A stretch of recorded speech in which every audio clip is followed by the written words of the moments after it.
Étudier la Bible, un podcast hebdomadaire pour approfondir la Bible, parole de Dieu. Bonjour à tous, bienvenue pour ce nouvel épisode de podcast Étudier la Bible. Je suis très content de vous retrouver cette semaine encore.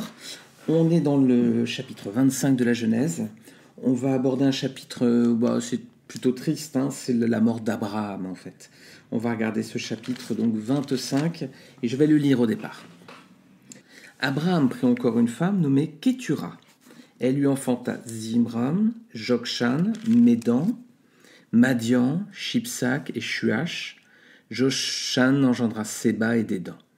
Les fils de Dédan furent les Ascurim, les Létushim et les Leumim. Les fils de Madian furent Épha, Épher, Enoch, Abida et Elda. Ce sont là tous les fils de Kétura.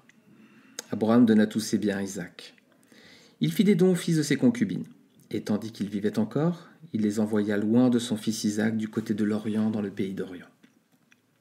Voici les jours des années de la vie d'Abraham. Il vécut 175 ans. Abraham expira et mourut après une heureuse vieillesse, âgé et rassasié de jours, et il fut recueilli auprès de son peuple. Isaac et Ismaël, ses fils, l'enterrèrent dans la caverne de Macpéla, dans le champ d'Éphron, fils de Sochar, le Hétien, vis-à-vis de Mamré.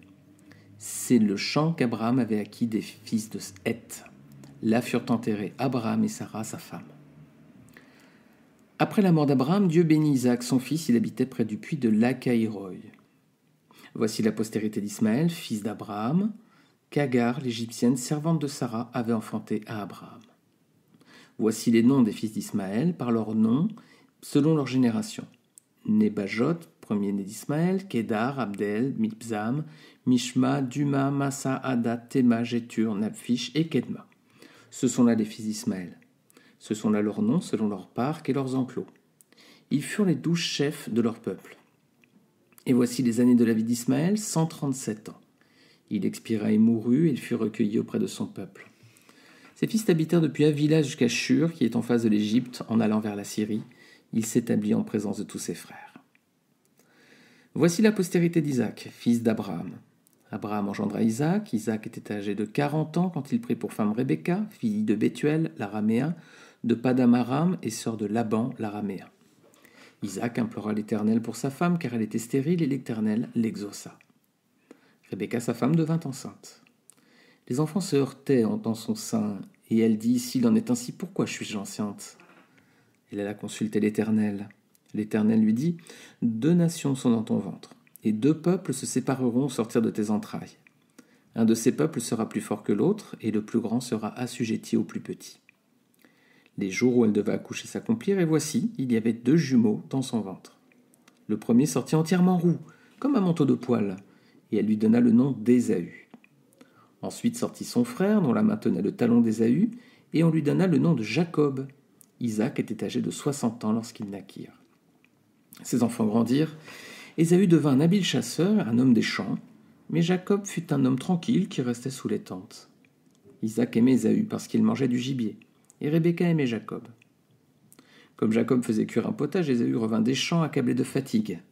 Et Ésaü dit à Jacob, « Laisse-moi, je te prie, manger de ce roux-là, car je suis fatigué. » C'est pour cela qu'on a donné à Ésaü le nom d'Édom. Jacob dit, « Vends-moi aujourd'hui ton droit d'aînesse. » Ésaü répondit, « Voici, je m'en vais mourir, à quoi me sert ce droit d'aînesse ?» Et Jacob dit, « Jure-le-moi d'abord. » Il le lui jura, et il vendit son droit d'aînesse à Jacob. Alors Jacob donna à Ésaü du pain et du potage de lentilles. Il mangea et but, puis se leva et s'en alla. C'est ainsi qu'Ésaü méprisa le droit d'aînesse. Alors, il y a beaucoup de choses, les amis, qu'on va voir. Déjà, on commence en voyant Abraham qui prend une autre femme. Donc, Sarah est morte. Sarah est morte à présent. Donc, Abraham prend une autre femme suite au décès de Sarah. Sarah a vécu 127 ans, si vous vous rappelez. Abraham a vécu donc avait donc 137 ans lorsqu'elle mourut, vu qu'il avait 10 ans de plus qu'elle. Et on voit qu'il a vécu 175 ans. Donc, il est resté veuf durant 38 ans. Et durant cette laps de temps, il a pris une autre femme qui lui a donné 6 enfants. Et on retrouve ensuite mention dans la Bible pour au moins 3 de leurs descendants. Alors vous avez vu, quand j'ai lu les noms des peuples, c'était un petit peu dur à dire, mais il y a 3 peuples, 3 descendants qu'on retrouve dans la Bible. C'est Madian. Alors Madian, c'est assez connu parce que c'est là que C'est là que Moïse va se retirer au désert, et c'est là qu'il va rencontrer le Seigneur avec l'épisode du buisson ardent. Et puis Madian, c'est également leurs descendants qui ont vendu Joseph aux Égyptiens. Vous pouvez regarder dans Exode chapitre 3. Ensuite, on a Saba. Saba, c'est Séba, Saba, très connu dans 1 Roi chapitre 10. La reine de Séba, on apprend qu'elle vient voir Salomon pour le mettre à l'épreuve par des énigmes. Et puis il y a un autre peuple, c'est Dédan. Alors là, il y a une référence dans Ézéchiel 27, chapitre 15. Voilà une toute petite référence à ce peuple, mais il est mentionné quand même. Donc 3 traces des descendants dans le reste de la Bible, 2 notamment avec des mentions assez fortes. Après sa mort, donc, on voit Isaac, donc là, qui va s'installer vers le puits de Lacaïroï. Alors, on a déjà vu ce puits, si vous vous en souvenez. C'est là qu'Agar avait rencontré pour la première fois l'ange de l'Éternel lorsqu'elle était enceinte d'Ismaël. Elle s'était mal comportée avec sa maîtresse Sarah. Elle s'était enfuie au désert et elle était perdue. Et l'ange de l'Éternel est venu la trouver, la retrouver. Et c'était près du puits de Lacaïroï. C'est là qu'elle a donné ce nom en fait à cet endroit. Cet endroit, on voit qu'il est situé entre Kadès et Bared. Alors ça paraît un petit détail, c'est vrai que c'est anodin, mais c'est intéressant pour nous, parce qu'il se situe justement cet endroit à proximité d'un autre emplacement, où aura lieu une importante histoire dans l'Ancien Testament. Regardez avec moi, c'est dans Nombre 13, versets 25 et 26. Donc Moïse a envoyé les 12 explorateurs dans le pays de Canaan, et on voit que, Nombre 13, 25, 26, ils furent de retour de l'exploration du pays au bout de 40 jours. À leur arrivée, se rendirent auprès de Moïse, d'Aaron, de toute l'assemblée des Israélites à Kadès, dans le désert de Paran. Ils leur firent un rapport ainsi qu'à toute l'assemblée et ils leur montrèrent les fruits du pays. Donc là, l'endroit où on se situe dans le chapitre 25, c'est entre Kadès et Bared. C'est justement à Kadès que les espions vont faire le rapport à Moïse. Et c'est également de cet endroit qu'Isaac revenait lorsqu'il vit pour la première fois Rebecca. On a vu ça dans l'épisode de podcast précédent, Genèse 24, 61-62. Rebecca se leva avec ses servantes, elles montèrent sur les chameaux et suivirent l'homme. C'est ainsi que le serviteur emmena Rebecca et repartit. Quant à Isaac, il était revenu du puits de Lacaïroï et habitait dans la région du Negev. Voilà, quelques mentions de ce puits c'est intéressant de relever. Alors, on va voir à présent la descendance d'Isaac. Isaac, il est âgé de 40 ans lorsqu'il se marie avec Rebecca. C'était pas un tout jeune homme, mais à l'époque aussi on vivait plus longtemps. On s'imagine des fois que quand ils se sont rencontrés avec Rebecca, ils étaient tout jeunes, une vingtaine d'années, un petit peu moins peut-être. Ben non, Isaac, il avait déjà 40 ans en fait. Mais à l'époque, donc, on vivait un peu plus longtemps. Donc Abraham, 175 ans, Ismaël, 137. Donc c'était encore jeune. Abraham, il avait 100 ans lors de la naissance d'Isaac. Donc lorsqu'il forma un projet de mariage pour son fils, Abraham était âgé de 140 ans. Donc dans l'épisode précédent, on voyait qu'Abraham préparait ce projet de mariage, il avait déjà 140 ans. Et Isaac, il va devenir père 20 ans plus tard, à 60 ans. Soit 20 ans après s'être marié à Rebecca. Ça semble beaucoup, Et pourquoi ils ont attendu si longtemps ? On l'a vu, Rebecca était stérile. Voilà, elle était frappée de stérilité. Donc, lorsqu'il a rencontré Rebecca, Isaac avait 40 ans et il est devenu père à 60 ans. Est-ce que vous vous rappelez d'autres femmes stériles dans la Bible ? Souvent, elles ont donné naissance à des personnages importants pour le plan de Dieu. Déjà, il y avait Sarah, qui était stérile. Rebecca était stérile et Rachel sera stérile aussi. Donc, on a déjà les 3 femmes des patriarches, et bien les 3 étaient stériles. Ensuite, on a la mère de Samson, qui était stérile également, la mère de Samuel, et Élisabeth, la mère de Jean-Baptiste. C'est des personnages, ces femmes ont donné naissance à des personnages très importants. On voit aussi que Dieu est omnipotent. Il peut rendre une femme ou un homme stérile. Simplement, il faut que la personne fasse confiance à Dieu par la foi. C'est ce qu'on voit dans Hébreux 11, chapitre donc 11, verset 11. Je vais reprendre Hébreux 11, verset 11, qui dit « C'est par la foi que Sarah elle-même, malgré son âge avancé, fut rendue capable d'avoir une postérité, parce qu'elle crut à la fidélité de celui qui avait fait une promesse. » Voilà, pourquoi est-ce que Sarah a accouché ? C'est pas parce qu'elle a pris un traitement formidable, qu'elle a suivi un traitement médical particulier, elle aurait pris suivi une certaine thérapie, non ? C'est par la foi que Sarah, malgré son âge avancé, fut rendue capable d'avoir une postérité. Parce qu'elle a cru à la fidélité de celui qui avait fait la promesse. Donc Sarah a été guérie en quelque sorte de sa stérilité parce qu'elle a eu confiance à Dieu par la foi. Là, on voit Rebecca qui était stérile et qui va donner naissance à des jumeaux. Est-ce que vous voyez d'autres jumeaux dans la Bible aussi? Oui, il y en a. Il y a un autre exemple de jumeaux. C'est dans Genèse 38, 27, c'est la descendance de Judas avec Tamar, sa belle-fille. C'est le seul cas que j'ai trouvé de jumeaux dans la Bible. Il y en aurait peut-être d'autres. Si vous en voyez d'autres, n'hésitez pas à m'interroger sur les réseaux sociaux, à le mentionner, du moins avec le hashtag étudier la Bible ou en mentionnant @étudier la Bible. Et j'ai trouvé qu'un cas, c'est a priori Genèse 38, 27, descendance de Judas avec Tamar. Et là encore, les amis, cela prouve que l'astrologie est une supercherie. Pourquoi ? Parce qu'on voit Ésaü et Jacob avec deux caractères différents. Ésaü, il est plutôt, c'est quelqu'un de combatif, c'est un chasseur, c'est quelqu'un qui a certainement une force physique. Et puis à l'opposé, il y a son frère Jacob qui est beaucoup plus tranquille, qui est beaucoup plus intellectuel. Et là, effectivement, on voit la différence de caractère entre les deux. Et c'est là qu'on voit que l'astrologie aussi est une supercherie, parce que ce sont deux enfants qui naissent au même moment, dans le même cadre familial, le même jour, et qui ont pourtant deux caractères différents. Alors ici, il n'y a pas de signe astrologique, parce que soi-disant, en fonction d'une date de naissance, on aura un certain type de comportement. C'est faux. Lorsqu'il y a des jumeaux, ils ont toujours des caractères qui sont quand même éloignés les uns des autres. Donc l'astrologie est bien une supercherie. On voit qu'Ésaü était roux, c'est des petits détails qu'on découvre au fur et à mesure de la lecture. C'était pas très commun en Israël, les gens ont plutôt la peau foncée avec les cheveux bruns. Il y a un autre personnage qui est roux dans la Bible, en Israël, c'est David, roi David aussi. Il était roux également. Et on voit donc Jacob et Ésaü qui vont être des frères ennemis, comme Abel et Caïn. On retrouve un peu les deux caractères. Là, je vous renvoie à l'épisode 8 de ce podcast. Abel et Caïn qui étaient deux caractères différents. Là encore, Jacob et Ésaü, deux caractères différents. On peut peut-être se dire aussi le fait que les parents ont eu leurs favoris, ça a pu jouer un rôle aussi dans cette histoire. On voit que Jacob, il préférait Ésaü, et puis Rebecca préférait... on voit que Isaac préférait Ésaü, et que Rebecca, sa mère, préférait Jacob. Donc, si vous avez des enfants, ne faites jamais ça. Il faut vraiment les aimer d'un amour identique, les deux. Dieu nous aime d'un même amour. Il n'a pas de différence. Donc, voilà.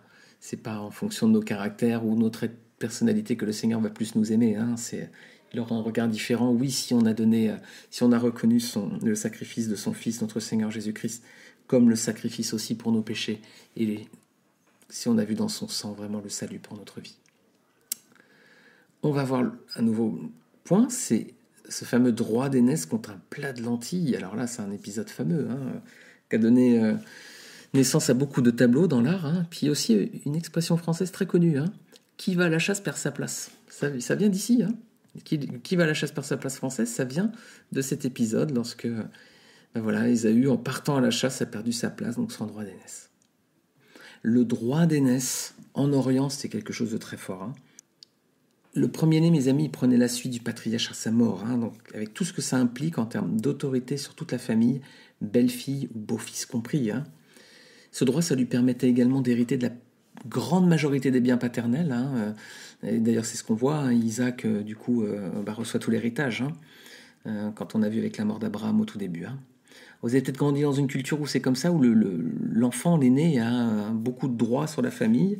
En Amérique latine, je sais que c'est très présent. Le fils aîné, en l'absence des parents, c'est lui souvent ses frères et sœurs se tournent vers lui pour des décisions, etc. Il y a encore un peu ce rôle un peu patriarcal qu'on a perdu en Occident, je pense, un petit peu, pas qu'en France, je pense qu'en Occident, peut-être un peu moins fort, peut-être en Italie, en Espagne, je sais pas. Au Portugal, peut-être, je sais pas. En tout cas, ça s'est un peu perdu dans nos cultures, mais à l'époque, en Orient, c'était quelque chose de très fort, le droit d'aînesse, très important. En plus, dans le cas d'Ésaü, son droit d'aînesse, ça impliquait les promesses faites par Dieu à Abraham. Dieu avait béni Abraham, il lui a fait des promesses en disant « ta descendance sera aussi, et tu auras ce pays promis, cette terre, avec cette descendance nombreuse et tout ». Ça devait aussi venir normalement par le fils aîné, c'est une bénédiction aussi avec. Et bien voilà, Ésaü a rejeté tout ça, a balayé tout ça d'un revers de la main. Il rejette son droit d'aînesse. Pourquoi ? Parce que il a faim à ce moment-là, tout simplement. Et lui, parce qu'il a faim, finalement, toute la partie spirituelle, ça ne l'intéresse pas. C'est vraiment l'attitude d'une personne qui ne s'intéresse qu'aux choses matérielles. Ce qui l'intéresse dans le cas d'Ésaü, c'est le présent, pas l'avenir. même tous les privilèges qui devaient être conférés à son droit d'aînesse ne l'intéressent pas. La seule chose qui l'intéresse, c'est des choses matérielles, c'est son ventre. C'est son ventre. Donc, finalement, il méprise cette bénédiction qui lui était normalement due. Alors, c'est pas le premier, mes amis, malheureusement, à mépriser la grâce de Dieu. Israël a déjà méprisé aussi le pays promis. Regardez Psaume 106, verset 24.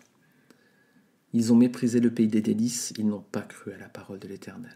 Donc malheureusement, on a l'exemple du peuple d'Israël qui également a méprisé la bénédiction de Dieu, le pays promis. Et puis toujours Israël, hélas, ils vont mépriser Christ aussi. Regardez Zacharie, chapitre 11, versets 12 et 13. Zacharie, c'est 4 siècles avant Jésus, mais il y a une prophétie, regardez.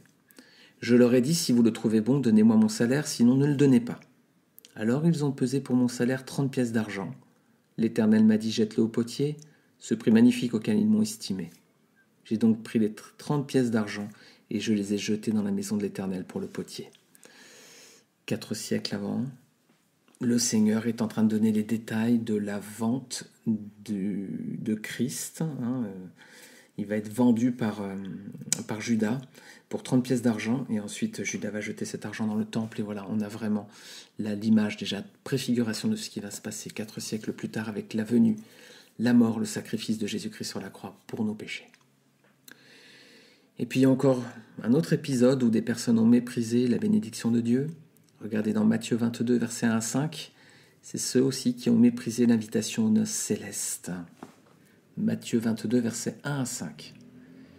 Il envoya encore d'autres serviteurs avec cet ordre. Dites aux invités, « J'ai préparé mon festin, mes bœufs et mes bêtes grasses sont tués, tout est prêt, venez aux noces. » Mais eux, négligeant l'invitation, s'en allèrent l'un à son champ, un autre à ses affaires. Alors on voit Ésaü qui méprise son droit d'aînesse, donc avec toutes les conséquences spirituelles dans sa vie. Mais c'est aussi une préfiguration, hélas, d'autres personnes. Donc il y a Israël qui va mépriser le pays promis avec Canaan. Ils vont avoir peur quand il va y avoir le rapport des 12 espions et ils vont faire demi-tour au désert pendant 40 ans. Ensuite également, ils vont mépriser Christ, c'est ce qu'on vient de voir avec Zacharie. Et puis il y aura également le fait d'avoir méprisé l'invitation aux noces célestes. Alors, à nous chrétiens aujourd'hui, soyons vigilants, soyons vraiment vigilants à cela. Ne rejetons pas toutes les bénédictions que le Seigneur a pour nous. Accrochons-nous à ces bénédictions. Je vais finir avec ces derniers versets dans Hébreux. Regardez chapitre 12, versets 14 à 17. Regardez ce que nous dit la lettre aux Hébreux. Ça, c'est une exhortation pour chacun d'entre nous. Recherchez la paix avec tous et la progression dans la sainteté. Sans elle, personne ne verra le Seigneur. Veillez à ce que personne ne se prive de la grâce de Dieu, à ce qu'aucune racine d'amertume, produisant des rejetons, ne cause du trouble et que personne n'en soit infecté. Veillez à ce qu'aucun de vous ne fasse preuve d'immoralité sexuelle ou ne se montre profanateur comme Ésaü, qui pour un seul repas a vendu son droit d'aînesse. Voilà mes amis, c'est un avertissement pour nous aussi. Ne rejetons pas l'appel de Dieu, la grâce de Dieu. Christ est mort sur la croix pour nous, ne le rejetons pas. Et puis, Seigneur a pour nous des belles promesses, des bénédictions spirituelles. Eh bien, ne faisons pas comme Ésaü avec pour un plat de lentilles pour les choses du monde. Il s'est privé de tout ce que le Seigneur avait réservé pour lui. Amen. Voilà mes amis, je vous remercie. Et je vous dis encore une fois merci d'écouter ce podcast. Et puis je vous invite à laisser une note sur iTunes, à le partager sur les réseaux sociaux. Et je vous dis à la semaine prochaine.